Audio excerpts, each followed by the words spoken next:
Halo semuanya, selamat datang kembali. Hari ini kita bakal jadi detektif sains nih.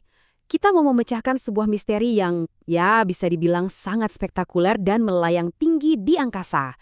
Yap, kita akan menyelami sains di balik salah satu penemuan paling keren sepanjang masa, balon udara panas. Pertanyaannya kelihatannya simpel ya. Gimana ceritanya sih? Cuma api doang bisa bikin balon segede itu terbang? Padahal kan bawa keranjang, bawa orang lagi. Nah, ini adalah misteri yang pertama kali dipecahkan oleh Montgolfier bersaudara dulu. Dan hari ini, giliran kita yang bakal mengungkap rahasianya. Oke, kita mulai investigasinya. Untuk memecahkan kasus ini, kita butuh 3 petunjuk ilmiah yang super penting. Anggap aja ini kepingan puzzle. Setiap petunjuk yang kita temukan akan membawa kita selangkah lebih dekat buat ngerti keajaiban di balik balon udara. Udah siap? Yuk, kita mulai! Petunjuk pertama kita adalah sesuatu yang kita semua rasakan setiap hari. Kita akan mulai dari bahasa paling dasar dari panas dan dingin itu sendiri. Ya, kita akan bahas konsep yang namanya suhu. Yuk, kita coba eksperimen kecil-kecilan.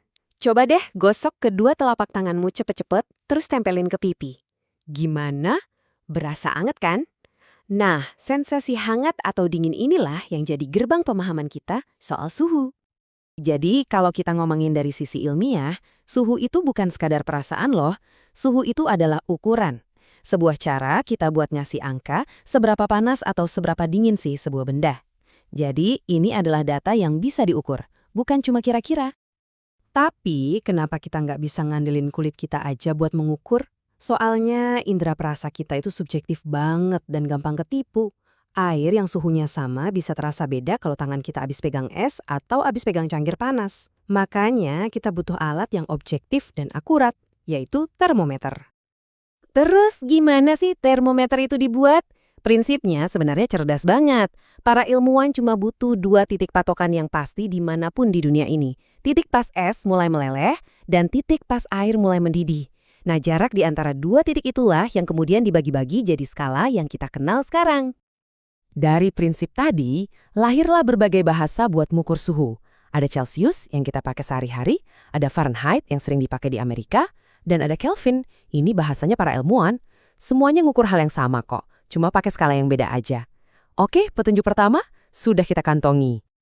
Oke, kita lanjut ke petunjuk kedua. Nah, yang ini sering banget bikin orang bingung. Kita akan ngomongin soal kalor. Ingat ya, kalor itu beda sama suhu. Kalau suhu itu ukurannya, kalor itu sesuatu yang lain lagi. Kalor itu adalah energinya. Coba bayangin kamu lagi berdiri di dekat jendela yang kena sinar matahari. Kamu ngerasain anget kan? Nah, yang kamu rasain itu bukan suhu yang terbang dari matahari, tapi itu adalah energi panas alias kalor yang mengalir dari matahari yang super panas ke kulitmu yang lebih dingin. Jadi, ini dia perbedaan kuncinya yang harus banget kamu ingat. Suhu itu angkanya di termometer. Sementara kalor itu energi yang bikin angka di termometer itu naik atau turun. Mereka saling berhubungan, tapi mereka bukan hal yang sama. Energi ini bisa pindah lewat 3 cara. Pertama, ada yang namanya konduksi. Bayangin aja ini kayak efek domino. Waktu kamu celupin ujung sendok ke teh panas, partikel di ujung itu geter-geter heboh dan nabrak partikel di sebelahnya, terus nyamber lagi, sampai akhirnya panasnya nyampe ke gagang sendok. Ini perpindahan lewat sentuhan langsung. Yang kedua, konveksi. Ini biasanya terjadi di cairan dan gas. Waktu kamu masak air panas yang di bawah itu kan jadi lebih ringan, jadi dia naik. Terus air dingin yang lebih berat di atas turun buat gantiin posisinya. Nah, jadilah ada arus muter-muter gitu yang nyebarin panas ke seluruh panci. Dan yang ketiga, radiasi. Ini nih cara energi matahari bisa nyampe ke bumi, padahal lewat ruang hampa. Panasnya pindah dalam bentuk gelombang, jadi nggak butuh perantara. Makanya, kita bisa ngerasain angetnya api unggun walaupun kita duduk agak jauh dan nggak nyentuh apinya. Sip, petunjuk kedua lengkap. Sekarang kita sampai di petunjuk terakhir. Dan ini adalah petunjuk yang paling krusial. Petunjuk yang bakal menyatukan semua kepingan puzzle kita. Yuk kita bahas soal pemuaian, atau yang saya suka sebut, tarian ajaib para partikel. Jadi, apa sih yang terjadi waktu sebuah benda dipanasin? Partikel-partikel super kecil di dalamnya itu kayak dapat suntikan energi. Mereka jadi gerak lebih cepat, getar-getar, nabrak sana-sini, pokoknya jadi heboh banget kayak lagi nari. Nah, karena mereka gerak makin liar, mereka butuh ruang lebih luas. Hasilnya, benda itu jadi membesar alias memuai. Konsep ini bukan cuma teori loh, ini nyata banget. Coba deh, kapan-kapan perhatiin sambungan rel kereta api. Kamu bakal lihat ada celah kecil di antaranya. Itu bukan karena pemasangan yang nggak rapi. Para insinyur sengaja ngasih ruang itu biar pas siang hari, relnya kena panas matahari dan memuai, relnya nggak bengkok dan bahaya. Keren kan? Baiklah, para detektif sains, kita udah ngumpulin ketiga petunjuk kita. Ada suhu, ada kalor, dan ada pemuaian. Sekarang, saatnya kita gabungin semuanya dan pecahkan misteri balon udara ini sekali dan untuk selamanya. Oke, kita rangkai ceritanya. Pertama, api dari pembakar itu ngasih energi panas alias kalor ke udara di dalam balon. Akibatnya, suhu udara di dalamnya jadi naik drastis.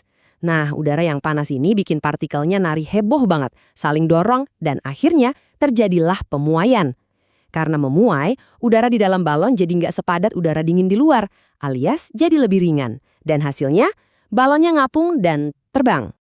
Intinya gini, balon udara panas itu kayak sebuah gelembung raksasa. Udara panas di dalamnya yang renggang dan ringan, bikin dia ngapung di lautan udara dingin di sekitarnya yang jauh lebih padat. Mirip kayak gabus yang ngapung di atas air. Simpel kan? Dan misteri terpecahkan. Jadi, yuk kita simpulkan lagi 3 petunjuk kunci kita hari ini. Pertama, suhu itu adalah angka yang mengukur panas. Kedua, kalor itu adalah energinya yang selalu mengalir. Dan ketiga, pemuaian itu efek dari energi tadi, yaitu saat benda jadi membesar. 3 konsep inilah yang jadi resep rahasia buat nerbangin balon udara. Nah, sebagai penutup, aku mau kasih satu pertanyaan buat kalian pikirin. Sekarang setelah tahu rahasia tarian partikel ini, coba deh perhatiin sekelilingmu. Kira-kira di mana lagi kamu bisa nemuin bukti kalau prinsip pemuaian ini benar-benar bekerja? Jawabannya ada di mana-mana loh.